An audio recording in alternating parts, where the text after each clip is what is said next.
We just sang that song, Lord, I Need You. There are times when you feel that deeply, right?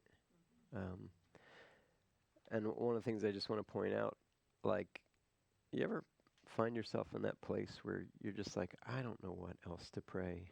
I don't know what else to say. Like, here's what's going on, and I don't see a way forward or way out. Um, and that's just a prayer you can pray.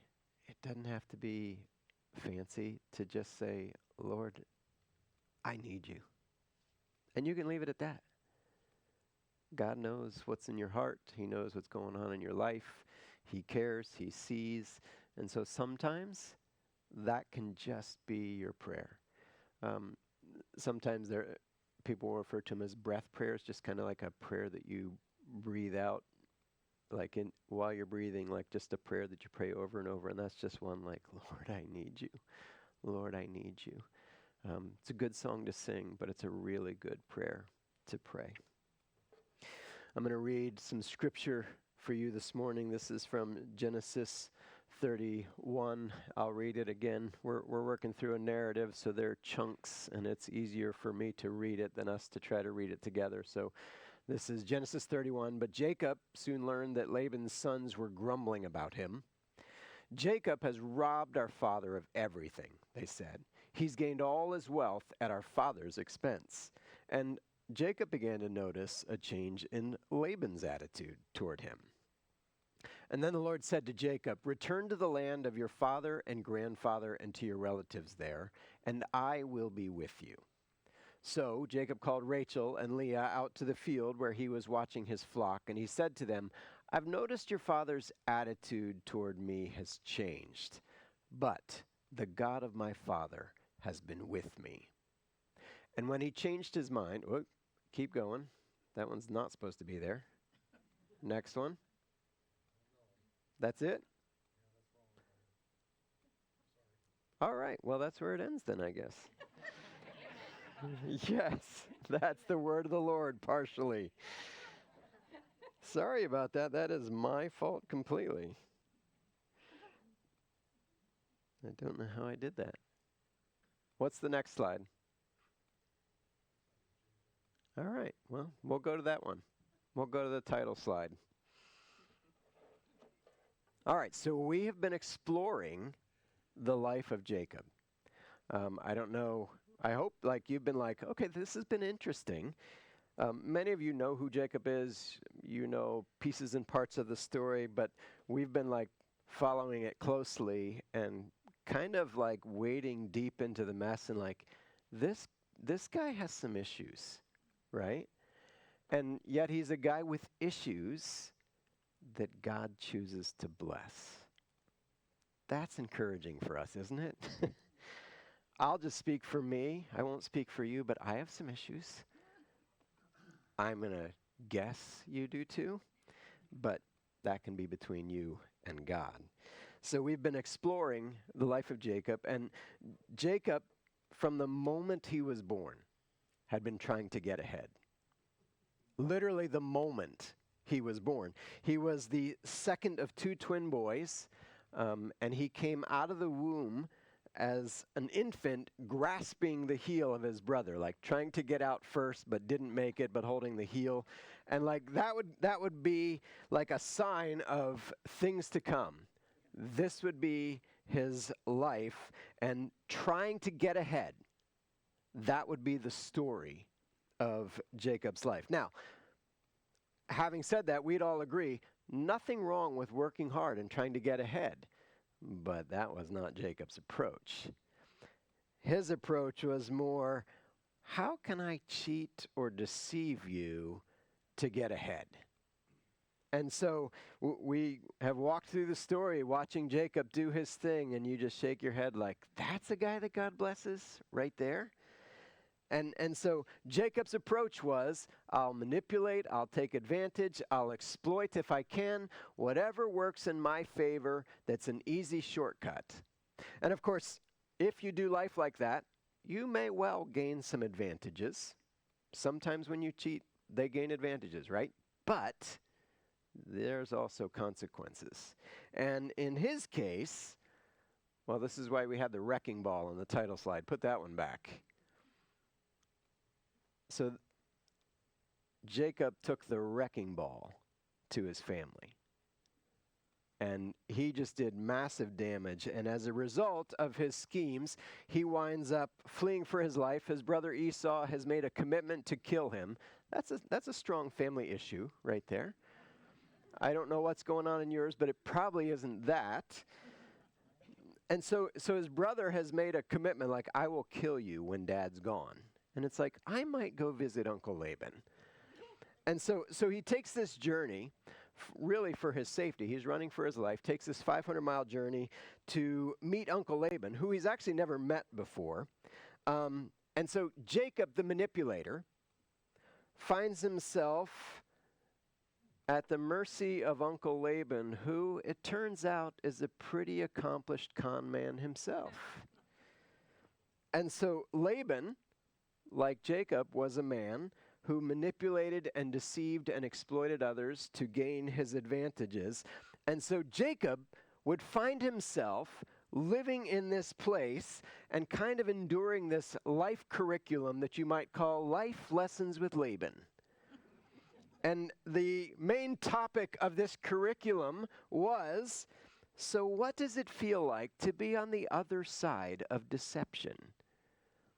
And so Jacob finds himself constantly sitting in the other chair, not of the one who was deceiving, but as the one who's been deceived. Laban is consistently trying to work advantages. He makes agreements and changes them if they're not serving his purposes and coming out in his favor. And so, as you might imagine, after many years of this, you might imagine that Jacob's saying, I think it's time to go. And so he's ready to be moving on. And he even talked to Laban about it and said, hey, I think it's time that I'm going to be moving on. And Laban is trying to talk him into staying, because things have worked out well for Laban with Jacob around. I mean, here's what we know. God has been consistently blessing Jacob, in spite of Jacob, and also in spite of Laban. And Laban has benefited from the spillover. God's blessing in Jacob's life has spilled over into his. So he has become wealthy and prosperous. He's been thriving with Jacob around. So he's like, Jacob, come on. I think this has been really good with us together. And Jacob's like, really? In fact, if you recall the words from a couple weeks ago, Laban's words were this: if I have found favor in your eyes, stay with me. To which Jacob would be like, I should punch you in the face right now. That's not in your Bible. That was me. But like really? You think you might have found favor in my eyes? You've been plotting against me from the time I got here. And so Jacob is working his way out. And so he's got an agreement. All that's left to do is he's like, I just want to build up my flock. I want to take things with me. So he makes a deal. I'm going to take the spotted and speckled sheep, and you keep all the rest. So this is going to work out well because everybody can look at a glance and make sure we're playing fair. Like, if they got spots or speckles, those aren't yours, Laban. Solids are yours, spots and speckles are mine. And Laban is like, okay, I will take that deal. But then he immediately removes every spotted and speckled sheep and goat from the flock. So can you imagine Jacob, the day after the agreement, looking out at the field and just being like, okay, Laban, here we go, right? Like, not a spot or speckle to be found in sight. And so Jacob's like, okay, here we go. And he comes up with this little scheme where he like peels these branches back and these striped sticks and he lays them in the watering trough. And he's like, this is going to get me spotted and speckled sheep. And we're like, what do you think you're doing? Like, what is that? But sure enough, like, there's a baby boom of spotted and speckled sheep. And it's working out well for Jacob, but not Laban. So Laban keeps changing the terms 10 times. He changes the terms. So, and this is just my interpretation of it. How about just the spotted will be yours? How about just the striped will be yours? And then there's a baby boom of stripes. Well, how about just the light brown ones will be yours? And then there's a baby boom of that. How about ones with just one spot on the face will be yours? And then there's a baby boom of those. Like whatever agreement he changes it to, there's a baby boom. And so it becomes evident quickly that he's not going to win this battle. And so here's what winds up happening. In spite of whatever terms Laban comes up with, God is going to bless Jacob, and nothing Laban can do is going to change that. And here's Jacob with his striped sticks trying to make things happen, and like God just shaking his head saying, what are you doing? Like, I was going to bless you anyway. You don't need these striped sticks. And so God continues to bless, and the terms don't matter. Like, God is going to bless Jacob. And so Jacob is beginning to learn through firsthand experience that God has made a promise, and he will be faithful to keep it. So I don't have to try to find advantages.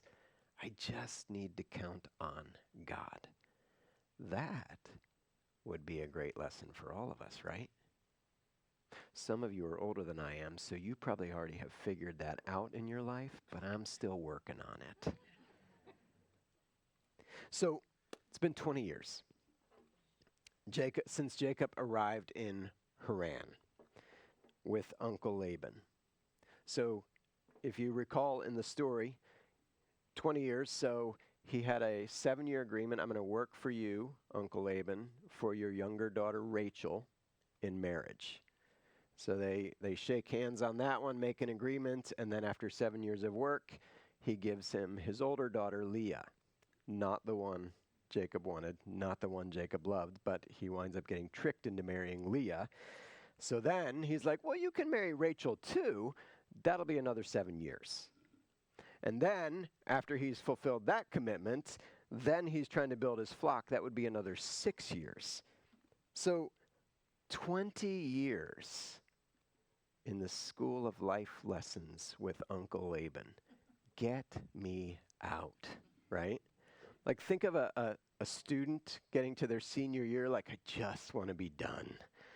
This is how I'm sure Jacob felt as he gets to the end of 20 years. So think about 20 years for a minute, like how long that is. As we get older, it doesn't seem as long, but let's put it in perspective, like a 5-year-old to a 25-year-old.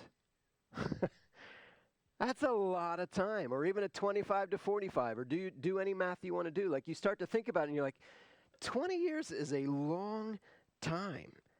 And so you can imagine after all he's endured in these 20 years with Laban, he's ready to say, let's go. Let's get out of here. And there are a number of things that are bringing him to this conclusion. And so here's what we read. Jacob had learned that Laban's sons were grumbling about him. And here's their take on it, right? This is great. Jacob has robbed our father of everything. I mean, like, here's Laban cheating him all along the way, and they're like, can you believe Jacob would rob him like this? Like, it's an interesting take, right? But from their perspective, right, Jacob is being blessed, and it's right now at the cost of Laban. And so, like, they don't inherit anything from Jacob. They will inherit something from their dad. So this is costing them. So Jacob notices that they're not seeing him quite as fondly.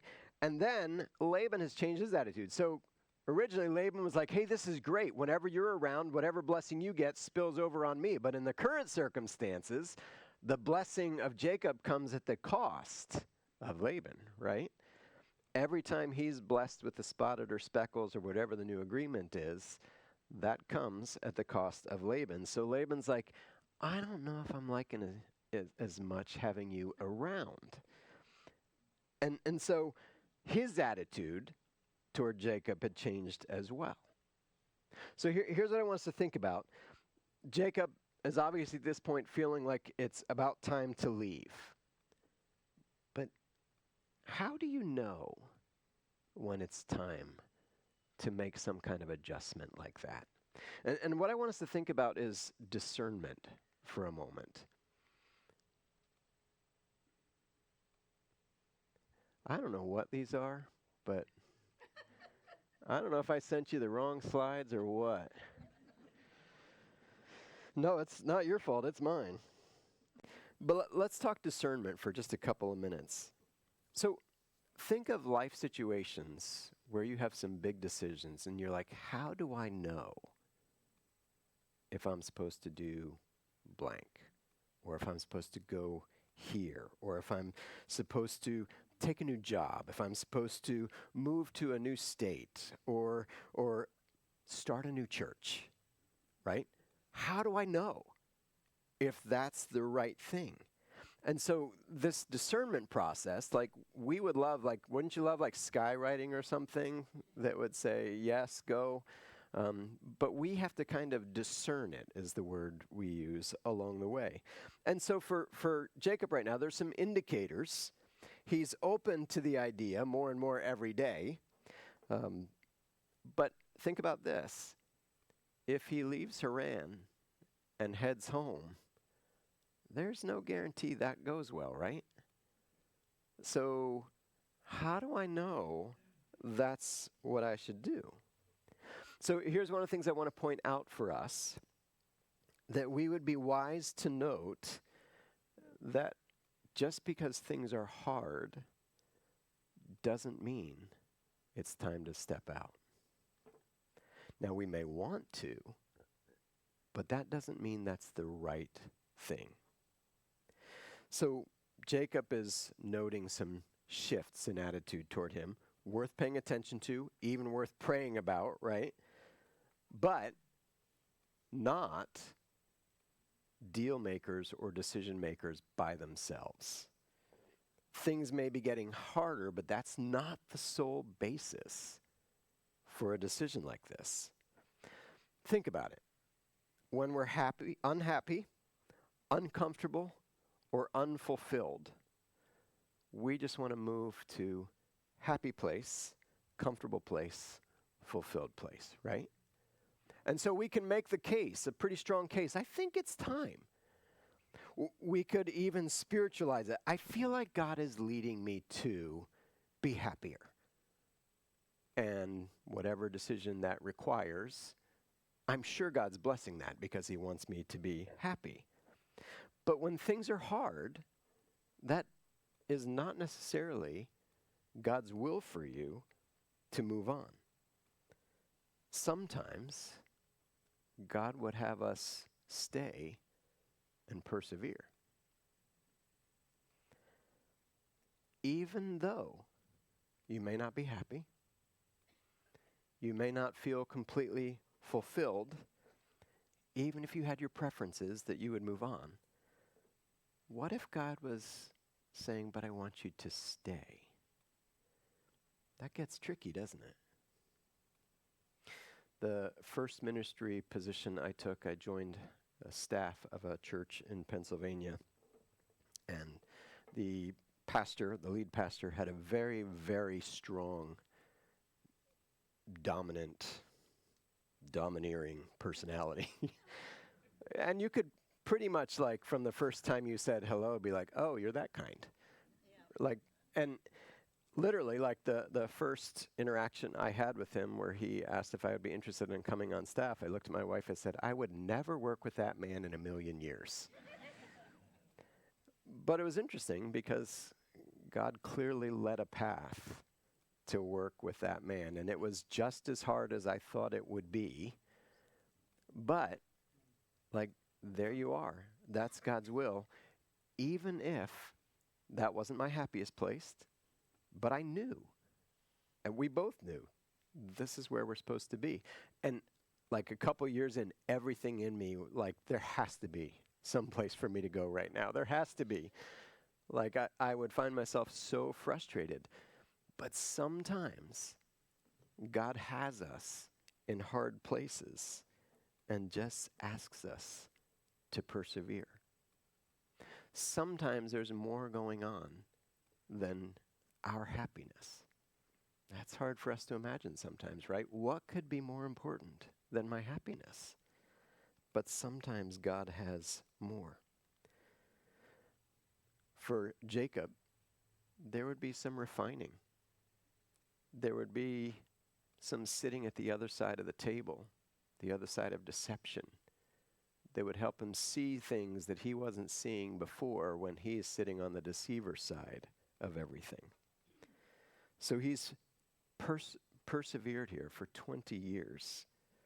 The attitude toward him has definitely changed. Maybe there's a verse up here, but maybe not. There's the discernment one. So this is it. So in the middle of like, should I go? Then you get this. Then the Lord said to Jacob, go back to the land of your fathers and your relatives, and I will be with you. Okay, that answers the question, doesn't it? Like, there you go. Don't you wish it was that easy to say the Lord spoke to me and said? Now, sometimes we get those clearly, right? And sometimes it is a rough discernment of trying to figure out what God is doing or how God is leading. Here's one of the things I would encourage you. If you find yourself wrestling with discernment or walking with somebody who is, to maybe switch the question from, should I go here, to, is God releasing me from where I am? Or another way to put it would be this. Sometimes discernment starts with asking God, do you still have a purpose for me here? Is there something I bring in this situation, or something you're doing in me through this situation, or maybe both of those, that would be you asking me to stay? Maybe if we focused less on getting away and more on discerning, God, are you releasing me from this? We would have some clarity. Jacob gets this word from God that's pretty clear. So he knows what he should do. And notice the last words, and I will be with you. So if you've been with us in the sermon series, you know that at the beginning of these 20 years, as he sat on the outside of Haran at a well, he had this dream, and in the dream, the message was, I will be with you. And now, he has gotten to do 20 years with Laban's rules, but God has been with him. Like, he can look back and see God's hand. Even though he's been messed around by Laban, he can see it, and God has blessed him and fulfilled his promise. And so this little phrase would be important as he heads home. I will be with you. I mean, he hasn't spoken to his father, who he humiliated, and his brother, who he duped, in 20 years. Now, you would hope, right, that 20 years is enough. Like, you're over that, right? This is not a question for you to answer out loud, but let me just ask you this. Anybody here know somebody who has held a grudge for years? 20 or more? We do, don't we? So it's not a given that he's going to arrive and meet Esau and be like, you're over all of that, right? That's not a given. In fact, the way bitterness and resentment work, like sometimes we assume, just give it time and it will fade. Possible, but most of the time it takes some on-purpose work to deal with resentment and forgiveness issues. And if you don't do that work over time, the heart doesn't grow softer, it often grows harder. Think of like wet cement becoming hard. That bitterness and resentment become deeply rooted, and instead of leading to softening, it just hardens. So you can imagine, as he ponders the possibility of encountering Esau again, like these would be some big, important words, right? I will be with you. So Jacob, immediately after this, calls a family meeting, and it's all kind of hush-hush. He calls Rachel and Leah out to the fields where he's tending the flocks. He has a quiet conversation with them, saying, I think it's time. I've noticed. Have you noticed? The attitudes have shifted. And here's the other thing he says. Not just attitudes have changed, but God told me it's time. And God specifically said this, I will be with you. And then he recounts to them the ways that God has been with him. So despite your father's attitude toward me and the way he's treated me, God has been with me. And even when he cheated me, God has not allowed me to be harmed. And even when he repeatedly changed the terms of our agreement, God has taken his animals and given them to me, which is why the son said, he's robbing us. Because it was clear God was giving them to Jacob. So he makes this case to them like, I think it's time, and God has verified this for me, and God has made it clear that he's going to be with me, us, as we go. And so I'm proposing that we leave this place with God's promise that he'll be with us. So they all agree it's time. The sisters, the wives say, do whatever God has told you. He has been faithful. We're going to believe he will be faithful. And so then we read this, that Jacob put his children and his wives on camels, and he drove all his livestock ahead of him, along with all the goods he'd accumulated in Paddan Aram, to go to his father Isaac in the land of Canaan. And when Laban had gone to shear his sheep, Rachel stole some of her father's household gods. There's a wrinkle in the story. Moreover, Jacob deceived Laban, the Aramean, by not telling him he was running away. He's not telling him he's leaving. So he fled with everything he had, crossed the Euphrates River, and headed for the hill country of Gilead.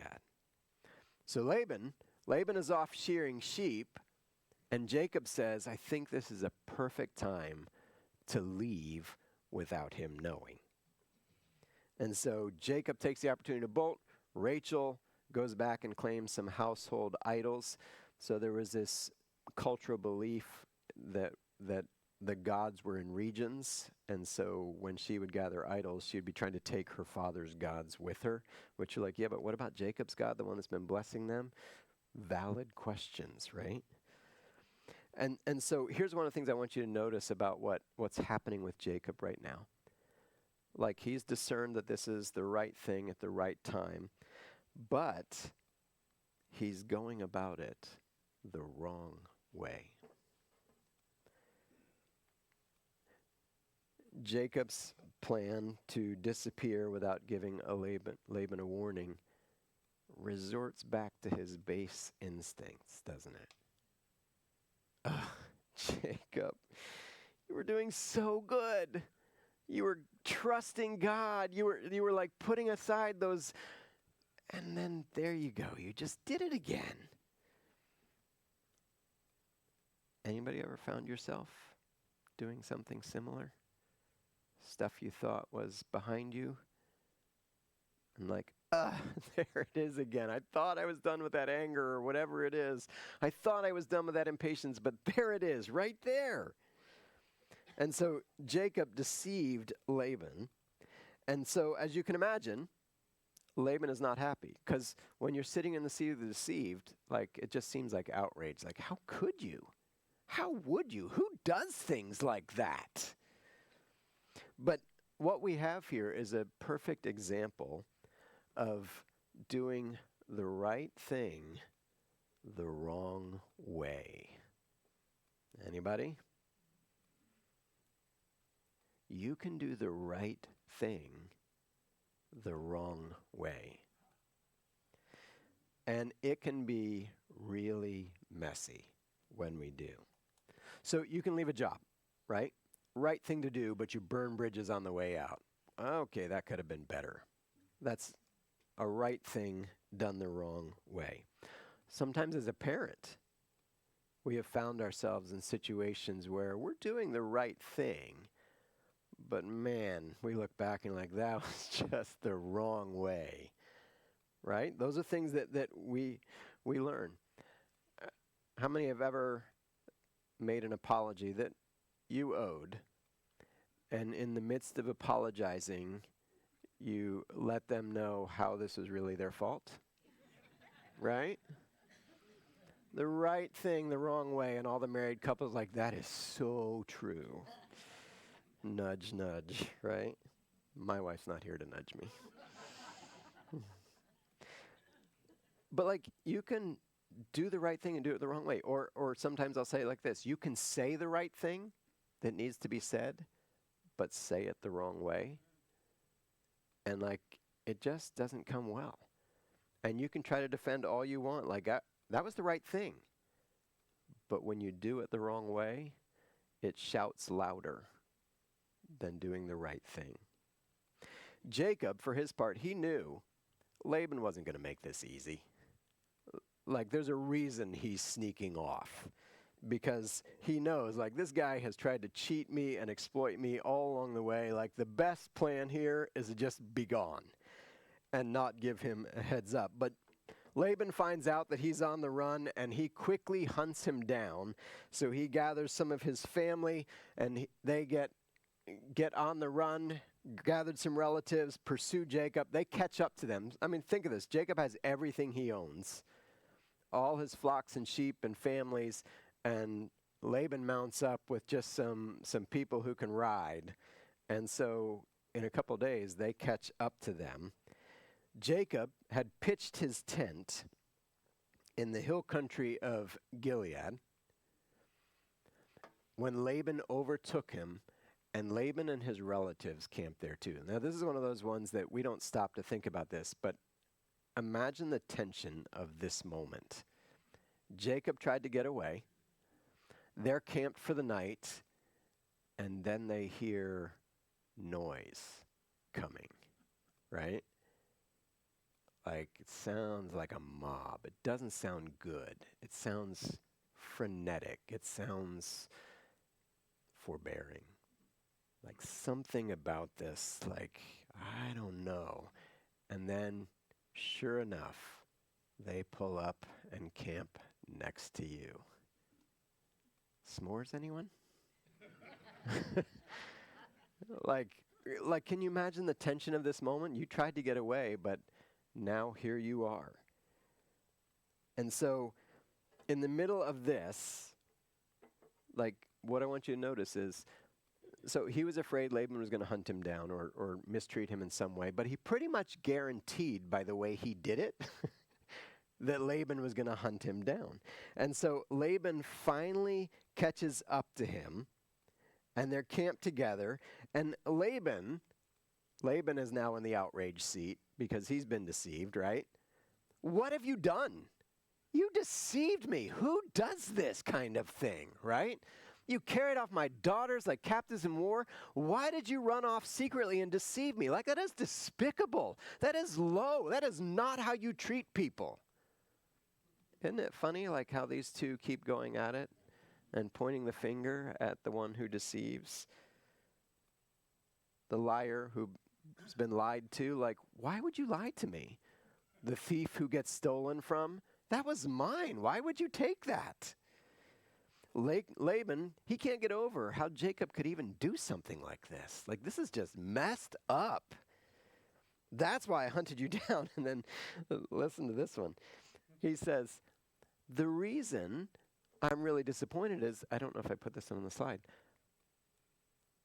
Well, that's a valid complaint right there, right? But before that, he says, I would have thrown you a party. That's why I'm mad. Like, I came all this way because I didn't get to throw you a party and send you off, right? And then he says, and you didn't even let me kiss my grandchildren and daughters goodbye, which he's got something there. And then he says this. So there's a rebuke and a surprise reveal. The rebuke is this: you've done a foolish thing, and I could harm you. But then there's this surprise reveal. But last night, the God of your father said to me, be careful not to say anything to Jacob, either good or bad. In other words, I could harm you, but your God is protecting you. And so, in the end, Laban hunts him down, and they agree on a truce. He says, I'm going to let you go after all I've done for you. After all I've done for you, I can't believe this is how we're ending. And so they set up this pile of stones, like that's going to be a monument to this agreement they're making. Neither of them trust each other, right? So this is what the pile of stones is about. Like, this is going to remind us, I don't trust you, and you don't trust me. So this pile of stones is going to be the reminder that we're making an agreement today that God is watching, and neither of us are going to cross this line to harm the other. And then they part ways. And Jacob has completed the school with the life lessons with Laban. Finally. So last thing as we close here. Like, it kind of comes to this unhappy ending as they end. It's deception, it's anger, it's accusations. Remember when Jacob got there, like there was this warm welcome. They're a long way from that now, right? The way they leave. But here's what I want us to see, how God used Jacob's life. He used his life with Laban to help refine him, to give some clarity, some understanding of here's what it looks like to sit in the seat of the deceived.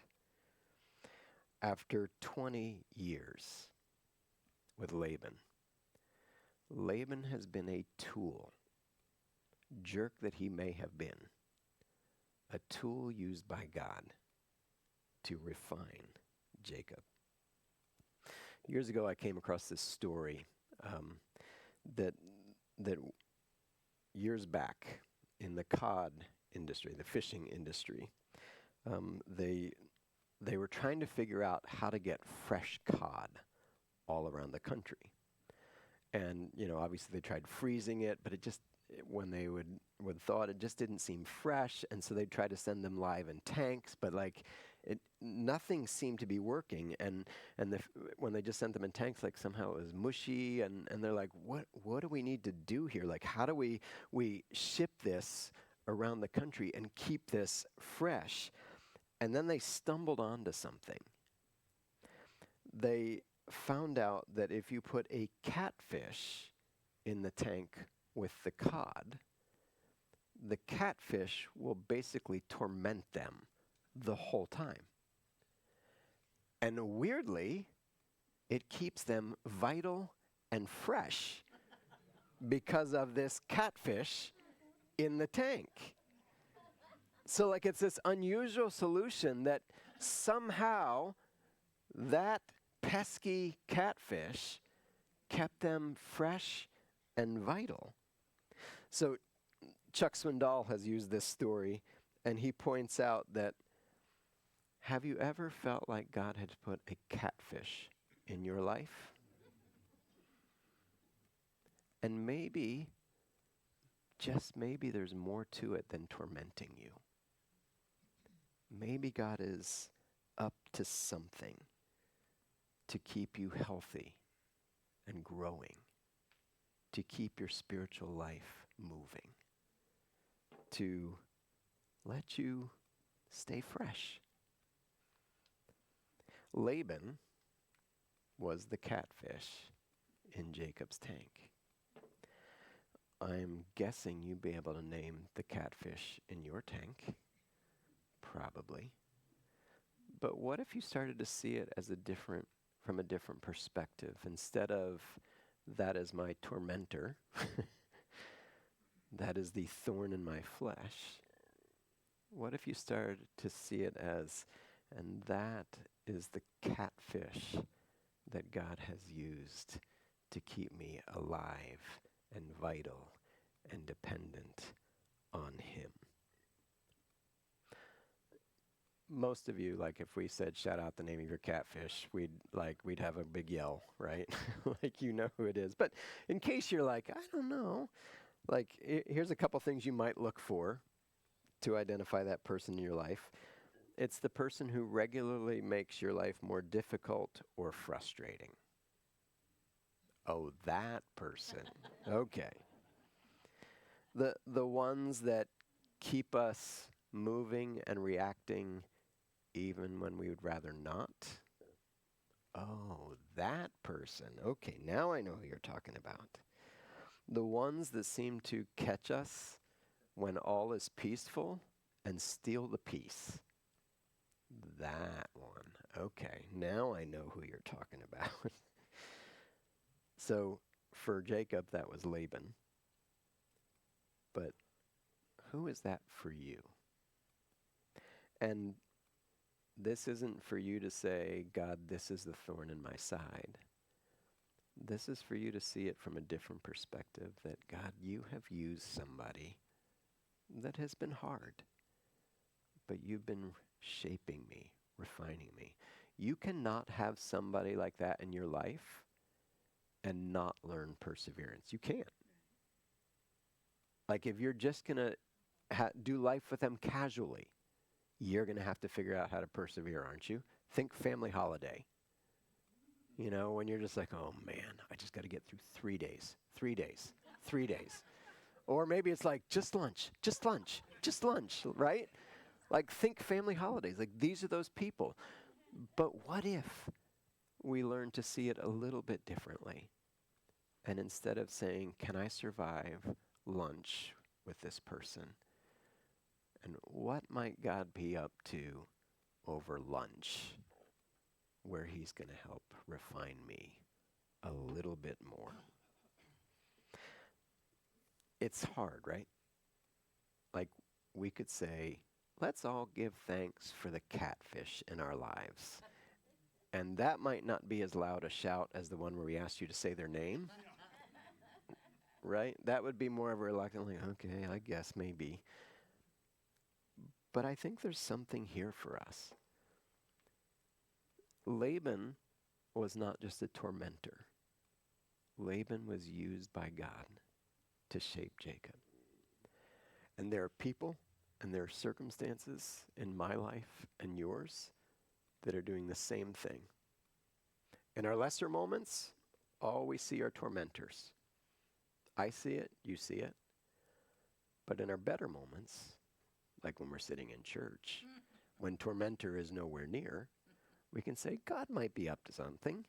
And then you see them and you're like, yeah, God's not up to something here. Like, they're just annoying. And so I'm inviting you to take a posture, one, of grace toward that tormentor, and two, a posture of acceptance before God that maybe there's more here going on than annoying. Is it possible you're up to something in my life? I'll just be the first to acknowledge that's not an easy surrender. Not for me, not for you, because we'd just rather not have the tormentor. But all of us have them. If you don't, I mean, tell us your secret. Let us know how you pulled that off, or maybe you've run from them all already. So I'm going to invite us to just take a moment. We're going to pray. I'm going to give you just a moment, not to say it out loud, but to name the name before God. Who is that person? And you are free to say, they are so annoying. You can say it. You're not going to shock God. He's going to be like, I cannot believe you just said that. Like he knows. He knows the name before you say it. So you can say that, but then I'm going to invite you to pray. Lord, help me to see this person as something more than an annoyance, something more than a tormentor, to see your hand in this relationship. Take a moment, think of that person. You can make the honest confession of what you think. And then I'm going to invite you to make the petition for God to give you a different perspective on that. Do that, and then I'm going to close us in prayer.